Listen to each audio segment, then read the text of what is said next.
నమస్తే. వచ్చిరు కదా, వార్తలు చెప్పుకుందామా? ముందుకెళ్ళా హెడ్లైన్.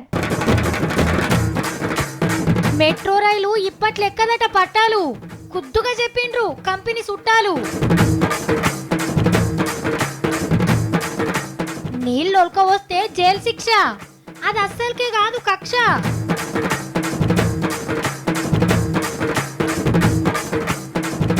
కొండెక్కిన కోడి ముక్కలు, 150 పెట్టినా రావు రెక్కలు.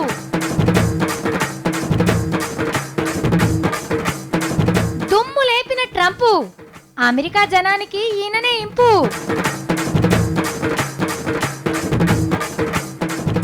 పార్టీలను కలుపుతున్న శక్తి. కిష్టయ్య సార్ ఉరికిందనుకో కళ్యాణం సార్ ఆపుతాడు, కళ్యాణం సార్ ఉరికిందనుకో కిష్టయ్య సార్ చక్రమాటం వేస్తాడు. ఆనల రిపోర్టు తెచ్చిన మంగ్లీ. పొద్దుగాల ఎండకి రోడ్డు మీద తారు గరగచ్చు, అట్లనే పొద్దుమీకి కురిసిన ఆనల్కి ట్రాఫిక్ జామ్ కూడా కావచ్చు. అమ్మయ్యా, ఇప్పుడు హైదరాబాద్లో అడ్రస్ దొరికించుకున్నాడు మస్తు వీజీ. మున్పు ఎట్లుంటుండే? హలో, నేను ఇక్కడ ఉన్నా, ఇప్పుడు మీ ఇంటికి రావాలంటే ఎట్లా అని అడిగితే, పలానా బస్ స్టాప్లో దిగు, ముంగడికి నడుచుకుంటూ వస్తే నీకు ఒక పాన్ డబ్బు ఉంటుంది, అదే తోవలు ఇంకొక 10 అడుగులు వేస్తే ఒక యాప్ షెట్ వస్తుంది, షెట్ మీద పిట్టు ఉంటుంది, కింద నీడు ఉంటుంది, తోవపుంట మనుషులు కూడా ఉంటారు అని చెప్పాల్సి వచ్చేది. కానీ ఇప్పుడు నేనా ఈడ తార్నాక పిల్లర్ నంబర్ 23 కాడున్నా, నేనేమో మలక్పేట పిల్లర్ కాడ 19 నంబర్ కాడున్నా అని చెప్తే చాలు, పక్కా అడ్రస్ దొరికినట్టే. అంతా మెట్రో రైలు పుణ్యమే. ఓరక్కో, ఇదెక్కడి కథరో? మెట్రో రైలుకి ఎవరి దిష్టి తలిగి పాడు కావచ్చు, మొన్న ఉగాదికే ఉరుకుతుంది అన్నారు, అటెంకా తెలంగాణ బర్త్డే నాడు అంటే అచ్చే నెల 2వ తారీఖునే కూత పెడుతుంది అన్నారు. ఇక ఇప్పుడేమో ఇంకో ఏడాది అర్థం పడుతుంది అంటుండ్రు పట్టాలేస్తున్న కంపెనోళ్ళు.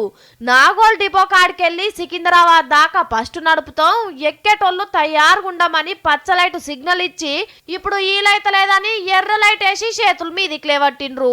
సికింద్రాబాద్ కాడ మెట్రో స్టేషన్ గట్టు ఒడవలేదట, పార్కింగ్ కు సరిపోను జాగా దొరకలేదట, పోలీస్ పర్మిషన్లు ఆఫీసర్ల సంతకాలు ఆల్చమైతున్నాయట. ఇక గిట్లా కొంత లేట్ అవుతున్నదట. ఎస్ఆర్ నగర్ కాంచెల్లి మియాపూర్ కు బండ్లు తిప్పుదామన్నా గిదే పరిస్థితి ఉన్నదట. కాబట్టి మెట్రో రైళ్ల జనం పాదం మోపాలంటే ఇంకో ఏడాది అర్థం ఏటింగ్ చెయ్యాల్సిందే. అప్పటోరకల్లా కడమ తోవలల్లా కూడా పిల్లర్లు లేపుడు, పట్టాలు వరుసుడు, పోల్లు వాతుడు, కరెంటు వైర్లు గుంజుడు అయిపోవచ్చు అని చెప్తుండ్రు. మెట్రో రైలు బండ్లు వస్తే సగం ట్రాఫిక్ తిప్పలు తప్పుతాయి, 7కెళ్ళి 7 కన్నా అర్ధగంటల పోవచ్చు, రోడ్ల మీద గలీజ్ గాలి పీల్చే బాధ తప్పుతుంది అనుకున్నోళ్ళ ఆశల మీద నీళ్లు గుమ్మరించినట్టే అయింది పో. అమ్మ, నిన్న వర్షం పడంగానే పట్నం మొత్తం చల్లగైంది, ఏదో పెద్ద బరువు దిగినట్టే అనిపించింది.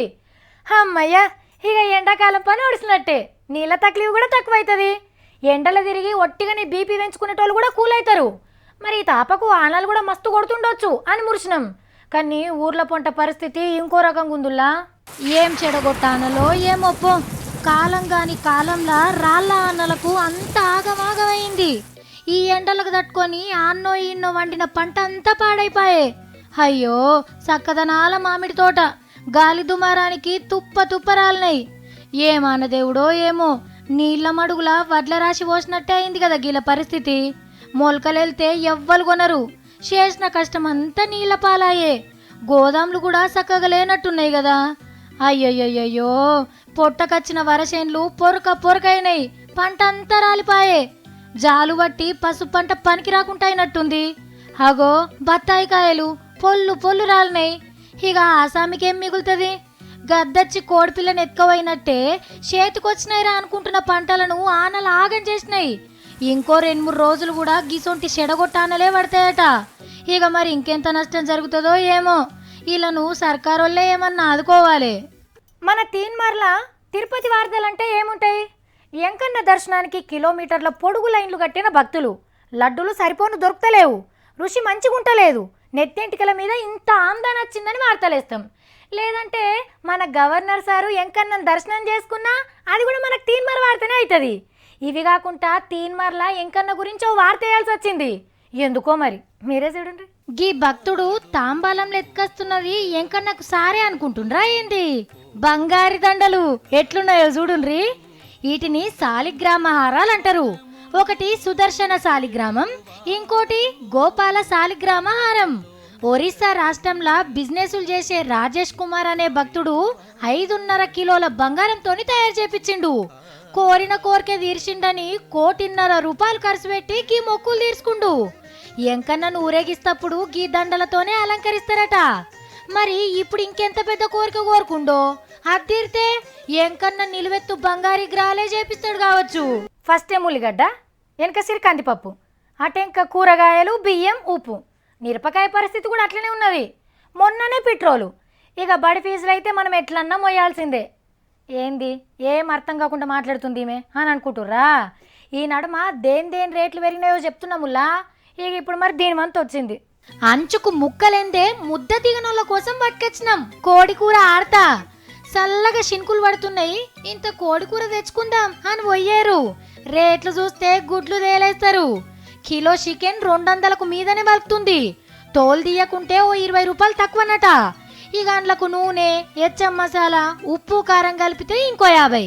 అంటే 250 పెడితే గాని కోడి కూర పొయ్యి మీదకెక్కది. పోని అర్ధ కిలో తెచ్చుకుందామంటే 4 ఇంట్లో ఎవరు ముక్కలు పెడతామా ముక్కలు? కొన్నొద్దులు చికెన్ కూర తెరువు వందే నయం. ఆగో మరి గింత జల్దిన కోళ్లకు గంత డిమాండ్ ఏడికెళ్ళొచ్చింది అని డౌట్ రావచ్చు. ఏమున్నదుల్లా అంతా ఎండల మైమ. గట్టిగా సరసుడు సరిస్తే దెబ్బకు కోళ్ల ఫారాలు సగం ఖాళీ అయినాయట. కొన్ని కోళ్లు గుడ్లు పెట్టుడు కూడా బంద్ చేసినాయట. కానీ ఓ 4 నెలల కింద షియ్యకూర రేట్లు ఎట్లుండెనుల్లా? 80-90కే కిలో ఇచ్చి 4 గుడ్లు ఫ్రీకి ఇస్తామని ఆఫర్లు పెట్టినా గిరాకీ లేక కోడి గుడ్ల మీద ఈకెలు వీక్కుంటా కూర్చున్నారు షాప్ ఓనర్లు. ఇప్పుడేమో నోటికి ముక్క దూరం కాబట్టే. ఇక మరి కూరగాయల రేట్లు ఏమన్నా తక్కువ ఉన్నాయా అంటే మొన్ననే మా సుజాత మార్కెట్ పోయి రేట్లు చెప్తే నాకే చక్కెర వచ్చినట్టయింది. ఇక ఈ ఐతారం మా సత్తిగానికి ఉద్దర భోజనమే పెట్టాలిగా. మొన్నటి దాకానేమో ఎర్రటెండలు, నిన్నటి సంది ఆనలు. ఎప్పుడేం జరుగుతుందో అస్సలు తెలుస్తలేదు. అందుకే మన మంగ్లీని వాతావరణ శాఖలను కలిసి ఆనల మీద రిపోర్ట్ తెమ్మని తోలనా. మరి రాసుకుందాం మేమేం చేస్తుందోడా. మంగ్లీ వాతావరణ శాఖకు స్వాగతం, సుస్వాగతం. సరే గాని మళ్ళా వర్షం ఎప్పుడు వస్తుందట? దట్టమైన నల్ల మేఘాలు వచ్చినప్పుడు వేడి తగ్గి పలు చోట్ల వర్షాలు కురవచ్చు. ఏ వాతావరణ శాఖ పోలు ఏమంటున్నారు? ఎండలు మగ్గినట్టేనేగా. పొద్దుగాల ఎండకి రోడ్డు మీద తారు గరగచ్చు. అట్లనే పొద్దుమీకి కురిసిన ఆనల్కి ట్రాఫిక్ జామ్ కూడా కావచ్చు. అబ్బా ఇట్లా కన్ఫ్యూజన్ ఉండదనే కదా నేను వాతావరణ శాఖలను కలిసి రిపోర్ట్ తెమ్మన్నది. పాపం వాళ్ళు మాత్రం ఏం చేస్తారు చెప్పు సావిత్రి? బగ్గా ఎండలు కొడతాయంటే ఆనలు పడుతున్నాయి. ఆనలు పడుతున్నాయంటే ఎండలు కొడుతున్నాయా? అనగల ముచ్చటేందో చెప్పు. వాతావరణ శాఖ వాళ్ళు మాత్రం ఏం చేస్తారు? మేఘాలు ఉరుకుతున్నాయి అంటే పగ్గాలేసి గడతారా ఏమన్నా? ఏమో గమ్మత్ మాట్లాడుతున్నావు. ఏ కాదు మంగ్లీ, వాళ్ళు మొగుల మీద ఉన్న శాటిలైట్ తోని పక్క పరీక్షలు చేసి చెప్తారు కదా, అందుకు అడుగుతున్నా. నువ్వేం బుగులు పడకు తీ సావిత్రి. పొద్దంతా బంగ్లా మీద బట్టలు వడియాలు ఎండబెట్టుకో. ఎట్లాగో రాత్రి కానొస్తుంది కాబట్టి క్యాండిల్స్ కొనుక్కొచ్చుకొని పెట్టుకో. ఏందబ్బా నువ్వు ఆనలు ఎప్పుడు పడతాయని అడిగితే నువ్వేందో చెప్తున్నావు. తీన్మార్ వార్తలు ఎప్పుడు వస్తాయంటే రాత్రి 9:30కు వస్తాయని చెప్తాం గానీ ఎండలు ఎప్పుడు కొడతాయి, ఆనలు ఎప్పుడు వస్తాయో చెప్పలేను సావిత్రి. లానినో వచ్చిందంటే వర్షాలు బాగా పడతాయి నిన్న, అది నిజమేనా? ఎల్లినో కరువు గురించి నీకు తెలుసు నాకు తెలుసు, ఎందుకంటే చూసినాం కాబట్టి. లానినో ఆనలు వచ్చేదాకా కూడా చూద్దాం, వెయిట్ చేద్దాం. పోయేదేముంది? అసలు ఎండలంటే ఆనలు, ఆనలంటే ఎండలు ఎందుకు ఇట్లా అవుతుందంటావు? నువ్వు నేను గీ లోకం చేయబట్టి ఇట్లా జరుగుతుంది సావిత్రి. ఒక నీ కథ మంచుకున్నది పో. మనమేం చేసినాం? వెనకట్కి ఇంటికో షెట్టు ఉంటుండే, ఆ షెట్టు కింద ముచ్చట్లు పెట్టుకుంటుండే అందరు మంచిగా. ఇప్పుడు ఉన్నాయా ఏంటన్నా? అంటే చెట్లు లేకనే ఇట్లా అవుతున్నాయా? అంతే కదా. మొన్నటిదాకా గ్రీన్ సిటీ అని పేరుండే బెంగళూరే ఎండిపోయింది. వామ్మో, రాను అస్సలకే చెట్లు లేకుండా అవుతుంది కావచ్చు. సరే గాని నువ్వు ఆఫీస్కి రా. సావిత్రి ఎందుకైనా మంచిది నువ్వు కూడా ఓ ఛత్రి ఎంబడి పెట్టుకో. ఎప్పుడేం జరుగుతుందో ఎవ్వరికి తెలియదు. ఎండ కొట్టినా ఆనబడినా అక్కడికి వస్తుంది. అదేందో మంగ్లీ, నీ ఛత్రి తెచ్చుకున్న రోజు ఆన రాదు, తెచ్చుకున్న రోజే ఆన వస్తుంది. అవునా? అయితే ఇప్పటి సంది నువ్వు ఛత్రి జోలికే పోకు అసలు చెప్తున్నా. అట్లనే ఇంకోసారి మంగ్లీ వాతావరణం ముచ్చట్లు దేపో అని నన్ను దోలకు చెప్పి నాకు యాస్టకు వస్తుంది. ఏమో నుల్లా, ఆనలు ఎప్పుడు పడతాయో తెలియదు, ఎండలు ఎప్పుడు కొడతాయో తెలియదు. ఈ నెల 15వ తారీఖు నాడు ఆనలు కొడతాయా కొట్టాయా అనేది ఎరకైతుందట. మరి చూడాలి లానినో ఏం చేస్తుందో. ఎక్కడున్నారో ఏమో. ఈ గోరాకు సున్నమేలే. ఇది గారు గిరి ఒక ఆయన ఉన్నాడు ఓన్నా హాస్టల్ బియ్యం కోసానికి కోడిగుడ్ల కోసానికి ఫీజుల కోసానికి కొట్లాడతారు చూడు ఆర్కిస్తాయా సారు ఎక్కడ దిక్కుంటారు తెలియరా లోపల మంచిగా ఉన్నది ఇదేనేమో నమస్తే కిస్తాయా సార్ లేరా లోపల లేరా ఇల్లు ఇది గారా గుండూరుకం ఉన్నది ఇదే అనుకున్నా ఇక్కడ ఉన్నది అబ్బా ఆగు తమ్మి ఏడున్నావురా ఏం అడుగుతున్నావు నువ్వు ఓకే నేను ఆర్కిస్తా సార్ కలవనీకే ఇద్దనగరం వచ్చిన సార్ కలవంగానే కార్లో ఎంత కూర్చుని పెట్టుకొని వస్తా నేను ఎందుకురా ఏం అడుగుతావు ధర్నాలు గిర్నాలు ఏమన్నా చేస్తుండ్రా ఇప్పటి ధర్నాలు గిర్నాలు ఉండయాక సార్ మస్తు బిజీ అయిపోతాడు ఇక బుగ్గ కార్లో తిరుగుతాడు ముఖ్యమంత్రి కూడా అవుతాడు అవును తమ్మి కృష్ణయ్య సార్ని చంద్రాల సార్ ముఖ్యమంత్రి చేసిండు కానీ జనాలే చేయలేదు అయినా నువ్వు సార్ని ఎందుకు కలుస్తా అంటున్నావు సార్ నొక్కనే గారాక బీసీ సింహం కిస్తాయ సార్ను జనసేన సింహం పవన్ కళ్యాణం సార్ను ఇద్దరిని కలిపి టెంకు పైన కడ కూర్చుని పెడతా ఏంది ట్యాంకు బండి మీద కూర్చుంటే పెడతావా ఎందుకురా వాళ్ళు ఏం చేసిండ్రు ఇప్పుడు ఒక పక్కకేమో కళ్యాణం సార్ను ఇంకొక పక్కకేమో కిస్తాయ సార్ను నడమ నేను కూర్చుంటా ఒకరికొకరు సపోర్టింగ్ చేసుకుంది అంట అని చెప్తా ఏ ఊకో వాళ్ళు పార్టీలకు మద్దతు ఇస్తూనే ఉన్నారు కదా అయినా ఇప్పుడు ఎందుకురా ఇదంతా ఆరు కిస్తాయ సారు రాజకీయం పార్టీ పెడుతుండక్క అయ్యో నేను నా చిన్నప్పటి సంది తింటున్నా ఈ ముచ్చట 2-3 మాటల తీన్మార్లు కూడా వార్తలేసినాం పార్టీ పెడుతుండని పెట్టిండా మరి ఒక్కడే పార్టీ పెడితే బొగులుగా రాక అందుకే కళ్యాణం సార్ని కలుసుకొని పోతాడంట జెండా వాతేస్తాడు ఇక అయ్యో తమ్మి పవనాల్ సార్ పార్టీ పెట్టి చంద్రాల సార్కి మద్దతు ఇచ్చిండు కృష్ణయ్య సార్ బీసీ సంక్షేమం పెట్టి చంద్రాల సార్కి మద్దతు ఇచ్చిండు ఇద్దరు మద్దతు ఇస్తారా అంతే అందుకే ఒకరికొకరు మద్దతు ఇచ్చుకొని రంట అని చెప్తాక మద్దతు ఇచ్చుడు ఇద్దరికి అలవాటే గారక్క ఇచ్చుకుంటారు ఏమో తమ్మి పవనాల్ సార్ ఏమో పైసలు లేవంటాడు ఆర్ కృష్ణయ్య సార్ ఏమో పార్టీ పెడితే ఆగో ఇగో అని అంటాడు కానీ ఏది లేదు కళ్యాణం సార్ తన పైసలు లేకున్నా పర్ఫెక్ట్ ఉన్నది కిస్తాయ సార్ వెనక బీసీలు ఉన్నారు కదా చాలా రాక అదిగా తమ్మి కృష్ణయ్య సార్ కు మళ్ళెవలన్న పుసుక్కున సీఎం పదవి ఇస్తా అంటే పెట్టిన దుఃఖం మూసేసి మళ్ళా ఉరుకుతాడేమో అందుకే గారక్క ఇద్దరిని కలిపేరి కిస్తాయ సార్ ఉరికింది అనుకో కళ్యాణం సార్ ఆపుతాడు కళ్యాణం సార్ ఉరికింది అనుకో కిస్తాయ సార్ చక్రం అడ్డం వేస్తాడు అంటే ఇద్దరు కలిస్తే గట్టి పార్టీ వస్తుందంటవా కంకర సిమెంట్ లేక గట్టిగా అవుతారు వీళ్ళిద్దరిని కలిపి తల్లి పార్టీ లెక్క చేస్తా అందరికి పార్టీలు ఉన్నాయి బీసీలకు ఎందుకోదు ఏమో తమ్మి అలా కోపం వచ్చినప్పుడల్లా నేను అది చేస్తా ఇది చేస్తా అనేటోళ్ళ మాటలు నేనైతే నమ్మ కిస్తాయ సార్ కోపం వచ్చింది అనుకో పార్టీ పెడతాంటాడు కళ్యాణం సార్ కోపం వచ్చింది అనుకో మైకుల ముంగటికి వస్తాడు ఇద్దరు కోపం కలిస్తే మస్తు రాజకీయం చేస్తారు కృష్ణయ్య సార్ని ఎమ్మెల్యేని చేస్తే అంటకుండానే ఉండే పవనాల్ సార్ పార్టీ పెట్టి పోటీ చేయకుంటుండే ఇక ఎట్లా నమ్ముతారు తమ్మి వాళ్ళను మనం నమ్మకుంటే ఇంకెవరు నమ్ముతారాక ఇద్దరిని కలిసి ఒక్కటి చేస్తా పార్టీ తెమ్మంట కొత్తది నేనే మీడియేటర్ని ఓర్ వారి మిడిల్ వేటర్ కాదురా మీడియేటర్ అయినా నీకెందుకు ఇస్తారు గా అవకాశం ఎందుకు ఇయ్యారు ఓటేసేటోని బాజాబ్తో పోయి అడుగుతా నేను ఓటేందే కేసీఆర్ సార్ ముఖ్యమంత్రి అయిందా సరే కానీ ఏమని అడుగుతావు ఇద్దరికి ఏం చెప్తావు వాళ్ళని ఎట్లా కలుపుతావు అసలు జనసేన పార్టీ జెండాలకెళ్ళి సగం చక్రము కిస్తాయ సార్ కండువలకెళ్ళి ఆస్మాన్ కలర్ తీసుకొని ఇద్దరిని కలిపి కొత్త జెండా చేయమంట కలిసిపోతారు ఒరే పార్టీ జెండాలు కలిస్తే కలిసిపోయినట్టేనిగా కలిసినట్టే కాదు ఎట్లాగైనా చేసి కలుపుతా ఇక మీ దుష్మన్లు ఎవరు కాంగ్రెసా బీజేపీ టీఆర్ఎస్ఆ టీడీపీ అంటని అడుగుతా ఏందో ఏమో పో ఓ కృష్ణయ్య సారు మా సత్తిగారు చెప్పింది తిన్నరా మీరు పార్టీ పెడతా అనుడు కాదు పెట్టి చూపెట్టుండ్రి ఈ జనగరం అంతా తిరిగితే ఆడ దొరుకుతలేరు ఈ సందులు ఉన్నారో ఆ సందులు ఉన్నారో బోరన్న పెద్దగా రాఫిచ్ పెట్టుకోవాలి పార్టీ పెట్టేటప్పుడు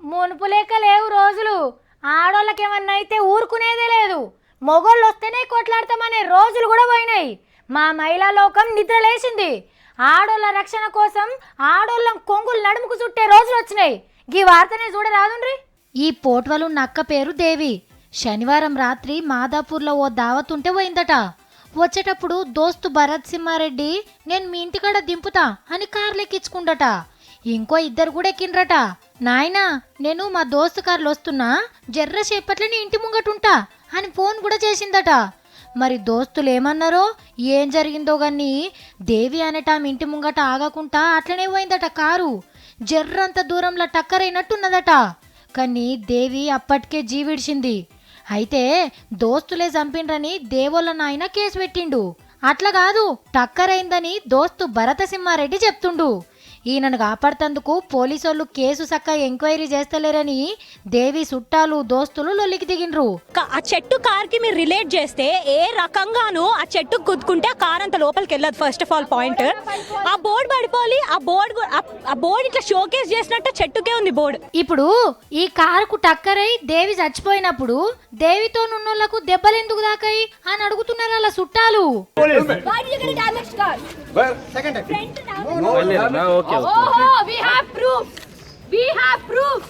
See, you don't even have an answer. Okay. You don't have answers. Whatever you want, you do it.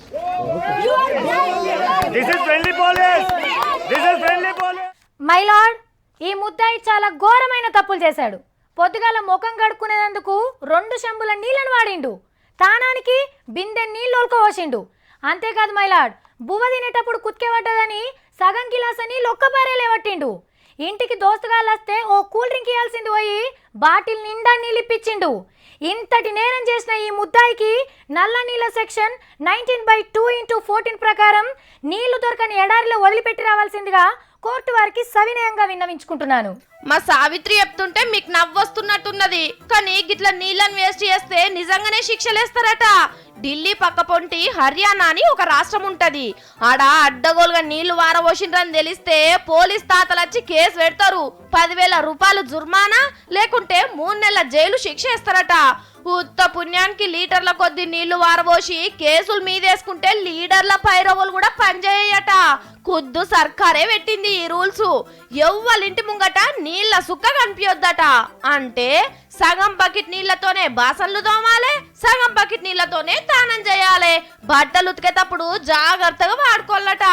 బిందెలకు బిందెలు నీళ్ళు ఒలకబోస్తే ఓ దిక్కు రోడ్లు ఖరాబ్ అవుతున్నాయి, ఇంకో దిక్కు జనం దూపదీరకుండా అవుతుందని గీ ఉపాయం చేసిండ్రంట సర్కారోళ్ళు. ఈ నీళ్ల పొదుపు మంచిగానే ఉన్నది కానీ అట్లనే లీడర్లు వస్తాన్రని తొవ్వలకు తానాలు చేపించుడు, వాళ్ళ ఇళ్ళల్లో స్విమ్మింగ్ పూల్ నింపుడు కూడా బంద్ చేస్తే మంచిగా ఉంటది. మెట్రో రైలు ఇప్పట్లెక్కదట పట్టాలు, కుద్దుగా చెప్పిండ్రు కంపెనీ చుట్టాలు. నీళ్ళు ఒలక వస్తే జైలు శిక్ష, అది అస్సలకే కాదు కక్ష.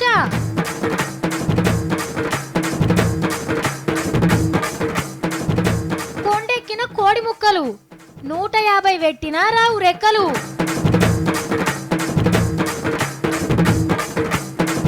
దుమ్ము లేపిన ట్రంపు, అమెరికా జనానికి ఈయననే ఇంపు.